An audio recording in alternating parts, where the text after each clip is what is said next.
ফুলের তোড়া নাকি কেক বলেন তো? এই সারপ্রাইজ ফুলের তোড়াটা দিয়ে কিন্তু আমি একজনের সারপ্রাইজ নষ্ট করে দিয়েছি বলা যায়। কাহিনী হচ্ছে এই কেকটা আমাকে অর্ডার করেছিল একটা আন্টি, পাশের বাসার একটা আন্টি, আঙ্কেলের জন্য। তো ওনাদের অ্যানিভার্সারি ছিল, আঙ্কেল আন্টির জন্য হচ্ছে রিং এনে রেখেছিল।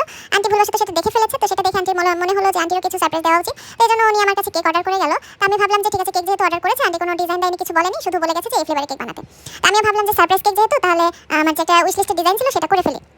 আমার ছোট বোন সেটা সাজেস্ট করলো যে কেকটা বানাও। তো বানাচ্ছিলাম।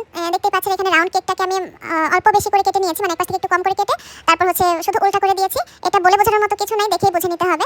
এখন উপরে আর কালারটা আমি একদম ইয়েলো টোনের মধ্যে রেখেছিলাম, তারপর সাইডে কিছু ডিজাইন দিয়ে দিচ্ছি। আর সামনে হচ্ছে লাইট পিঙ্ক আর একটু হালকা ডার্ক পিঙ্ক দিয়ে দিয়েছিলাম ফ্লাওয়ারগুলো। আর এইভাবে ফুলের তোড়াটাকে সাজিয়ে নিয়েছি। তো আমি কেকটাকে রেডি করে তারপর হচ্ছে ভেবেছিলাম যে রেডি করে সাথে সাথে আন্টির পাশে দিয়ে আসবো, যেহেতু পাশেই ছিল, যেন আঙ্কেলের চোখে না পড়ে। তো আমি আর কি কেকটা নিয়ে গিয়েছি। সেদিন যে কি হলো, যে দেখি আঙ্কেল বাসায় আছে, তো আঙ্কেলের সামনে কেকটা পড়ে গেছে। আমি তো পুরো ইতস্তত হয়ে গেছি, যাহারে ওনাদের সারপ্রাইজটা নষ্ট করে দিলাম। তো কেকটা কেমন লাগলো সবাই অবশ্যই জানাবেন। আজকে পর্যন্ত, আল্লাহ হাফেজ।